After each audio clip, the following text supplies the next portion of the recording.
He stood up, massaging the head with one hoof. For a moment, he coughed softly a few times, clearing out the last of the blood from his coughs. Sorry, kiddo. What happened to Kit? Didn't know there were two of them. She took one of his hoofs and shook her head. I won't lose you. Don't, don't worry, kiddo. You won't. I don't plan on leaving you anytime soon.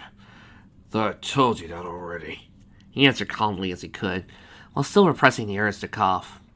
With the sleeve of his coat, he wiped away the blood from his nose. Come on. Let's get out of this place. We're almost there.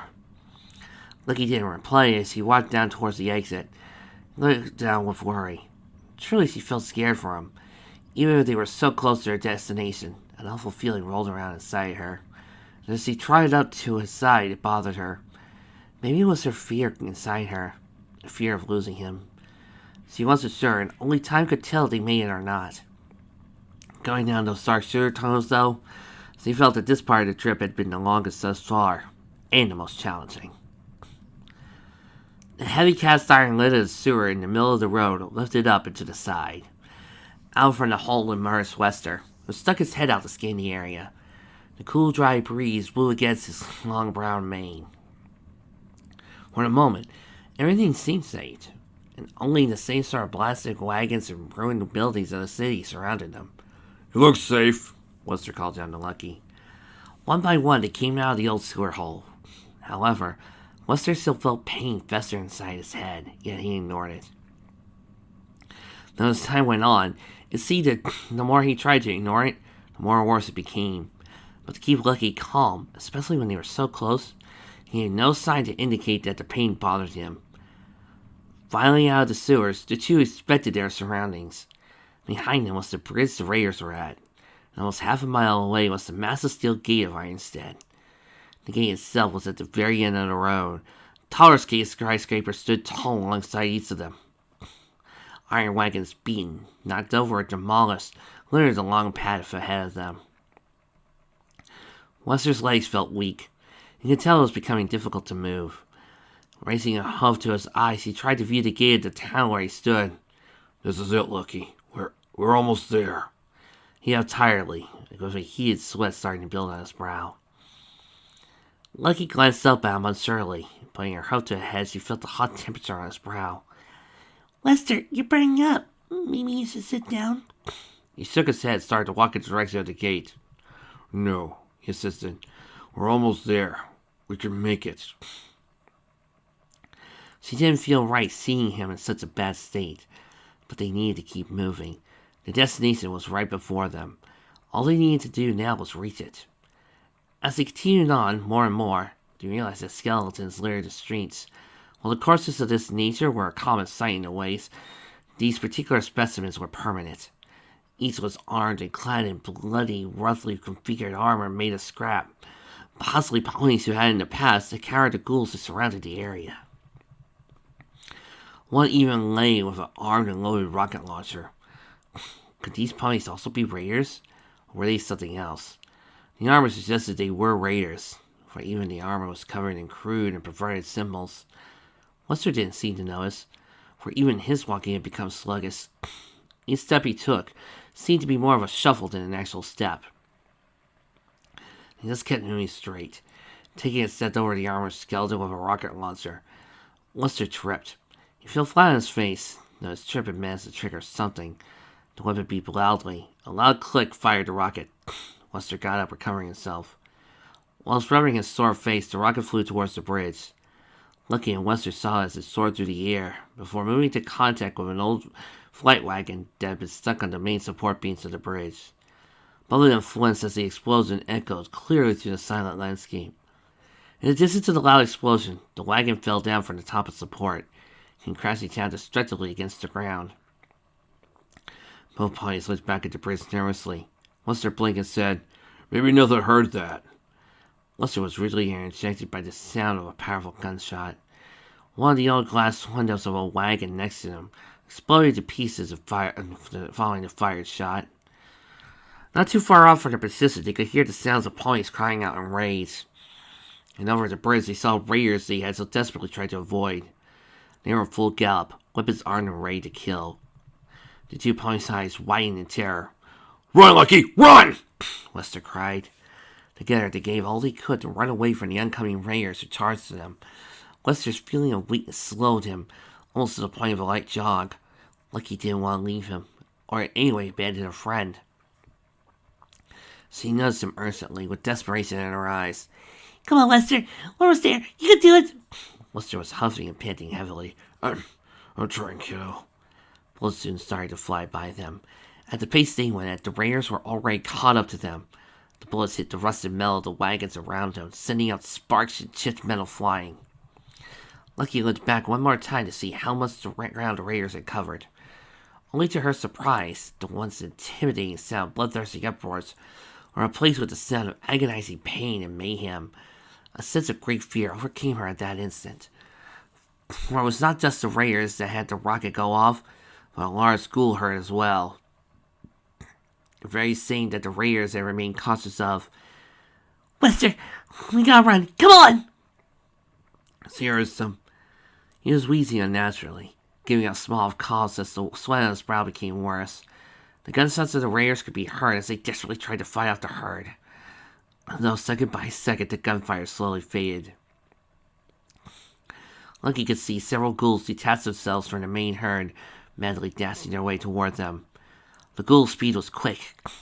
They nearly ran twice the speed that the raiders had. With moments, they could be upon them.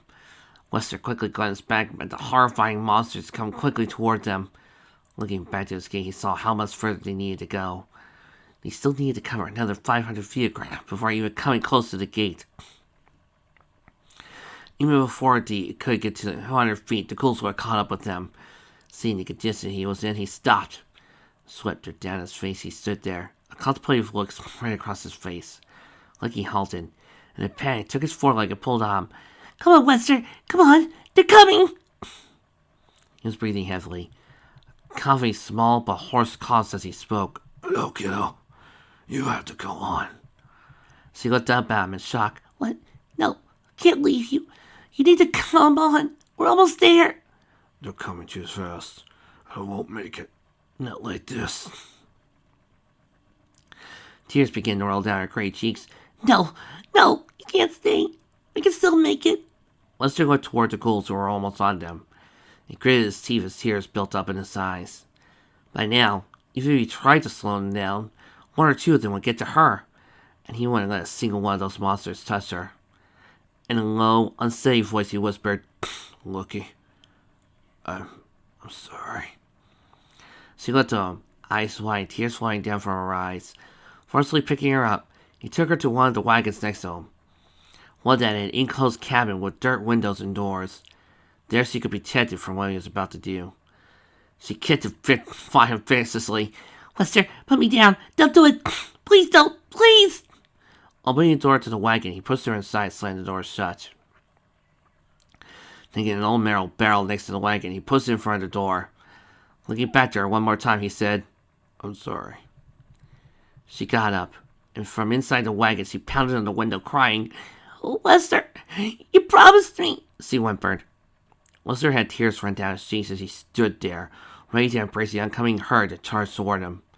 He took a deep breath and sighed. You gotta keep it together, Lester. You have to do this.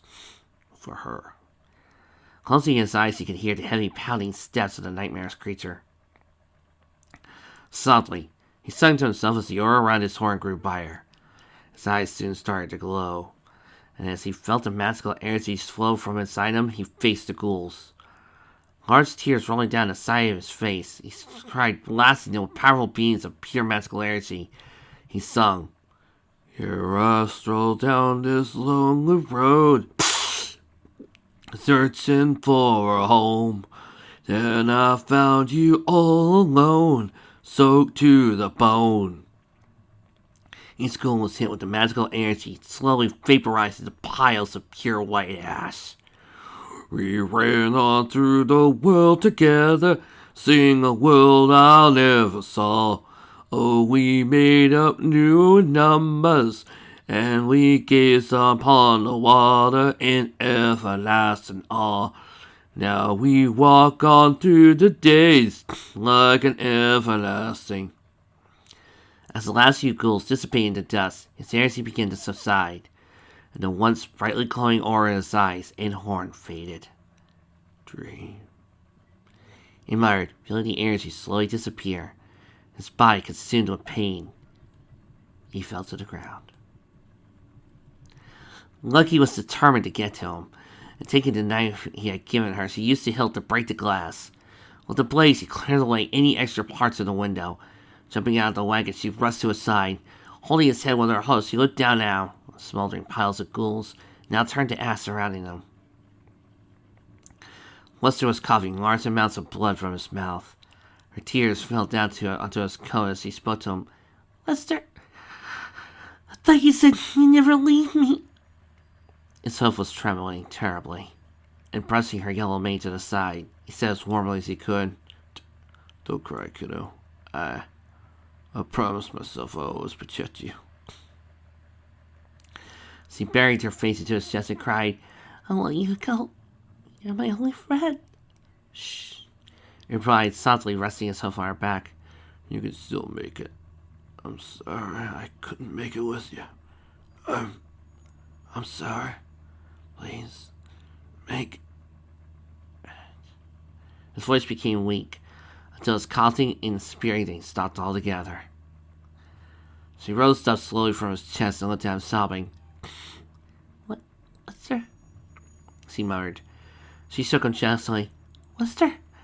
she asked once more. "Lester?" she shouted, shaking him. "Oh, Lester, please get up. Please!" She looked around at the empty ruins around her and shouted as loudly as she could, holding her friend in her hose. "Help! Please, help! Somebody! Please, help!" She cried into the silence. "Please!" she could, crying. "Please, help me! Please!" From afar, on top of the massive steel wall of Ironstead, a pony looked out. The poor pony cried through the lenses of a pair of binoculars. It was an orange unicorn with a red mane, and dressed in a set of blue dusty cloths. The rifle hung by his side by a strap as he continued to look out at the sad pony. Another pony, this time a muscular green earth pony stallion, came up to his side. What's going on out there? He asked the orange lookout pony. The pony removed binoculars from his eyes to address the stallion. "That pack of ghouls, sir. One pony out there took 'em all out." The stallion raised an eyebrow. What? The whole herd? "Yes, sir, the whole thing." Turning his attention to the small gray Pegasus in the distance, he pointed towards Lucky. And who is that out there? "Huh? Well, she was with the stallion out there, sir. Doesn't look like he survived the herd, sir." Both of them could hear Lucky cry out for help once more. "Sir, it's us, sir. What can we do? Pluggold states we're not supposed to waste resources on wanderers when ghouls could be around." Their pony stood there for a moment, listening to the hopeless pleas of the filly. Send some of our boys down there to get her. The lookout stallion looked puzzled by this order. "Sir?" That's an order. If you don't, I'll have to tell your command how you disobeyed me when I gave you a direct order. He added sternly. "Yes, sir. I'll go get some pony on it right now," he answered before making his way down the wall. Staring at the small filly, the stallion sighed to himself, not letting so much as another word leave his lips. How could he speak? Hearing the cries caused him to remain silent. As the filly's voice rattled around in his mind, he watched her, hoping for the best. A green line of the black metal monitor spiked up and down at an easy pace. Each time it spiked up, it made a slight beeping noise. Beep, beep, beep, indicating the heart rate was the patient was connected to it. Attached to the machine by thin white wires was Wester. He laid on a white examination bed, motionless. His eyes shut tight and his breathing shallow. A small chair was pulled up to the examination bedside, which Lucky sat on. With her host folded on the bed, she buried her face, sobbing softly. The room around them was gray and plain. Counters were covered with a variety of medical instruments, be it syringes or tubes containing various medical potions. The counters were littered with equipment. The box near the corner of the room was a set of old power armor. Her uncle used to be a medic, and the power armor was a memory of the days he had spent traveling the waste. An old ceiling fan with 4 legs connected to it spun around them slowly. A door at the end of the room opened. Stepping through it was an older pony. The pony's question was Lucky's uncle, who wore a long white lab coat. He was a unicorn whose mane was silver, his coat dark gray. Proceeding on his nose was a pair of old glasses, which he pushed up onto his nose slightly every other moment. Lucky raised her head to see who had come through the door. Taking her hose, he wiped away some of the tears from her face. "Uncle, will he be okay?" He wore a stunning look at her as he came to her side. Sighing, he answered her in a mournful tone. "Lucky, whatever this mutation is, it did a number on his body." "How bad is it?" she asked quietly. Rubbing the back of his neck uncertainly, he replied, "Several major blood vessels throughout his body have ruptured. His brain is suffering from severe tension. I'm afraid he's beyond any help I could give him here." "There has to be a way," she insisted. "Like I said before, I don't have the resources to help a pony in his condition. Not only this, but he is beyond the help of medical potions." "But," she cooed, taking one of Wester's hose, "he's my friend. I don't want him to go." "I'm sorry, Lucky," he said, rubbing a hoof around her. In a comforting tone, he added, "But I've done all I can to help him ease into the next life. I'm afraid your friend won't pass past the next few days." She began to cry once more. Are you sure there isn't something we can do?" He sighed, unsure. "Only there's some way I could give him a machine which heal the stress ruptures around his body and repair the hurt parts of the brain. I could theoretically keep him alive." Lucky looked toward the power armor in the corner of the room. "What about that?" she asked, pointing at it. He turned his gaze to the box of armor. "My armor? Doesn't it have magic healing stuff? Can it do all the things he said?" It can, but I'm not sure what the outcome may be." Lucky thought for a moment, contemplating about the option which circled around her mind. "Will he be okay if we put it on him?" Scratching his head, he thought about the idea. "It would save him, but to make sure the brain becomes repaired, I'm going to have to let the system replace parts too stressed to function." "Will he be the same? That is, if you do it?" He shook his head at her. "The section of his brain that holds memories will be the part most affected.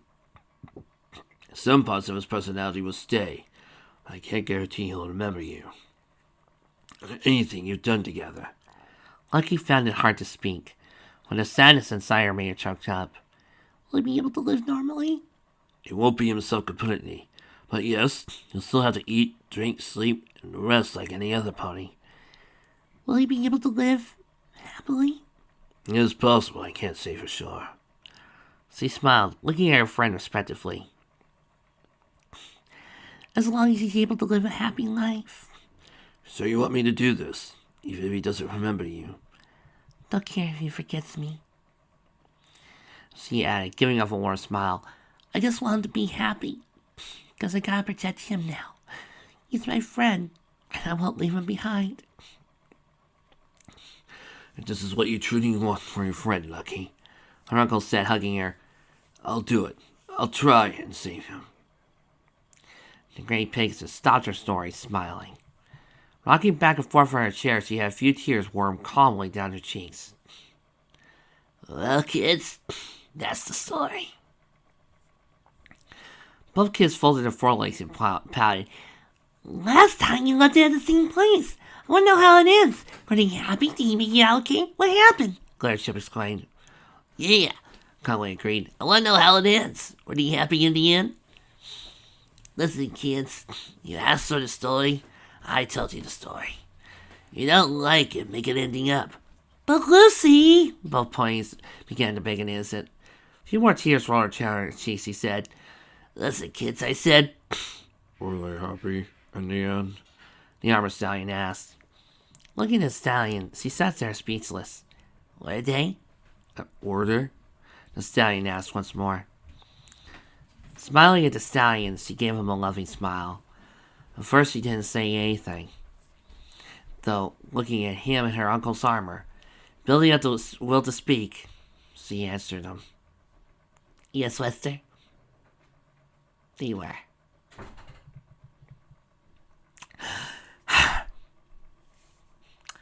Okay, I'm calling it right now. This is one of the best stories on the section. There's a Red Eye story that's even better than this, but right now this is the best one. I love it. I'm gonna tell my kids this is Last of Us.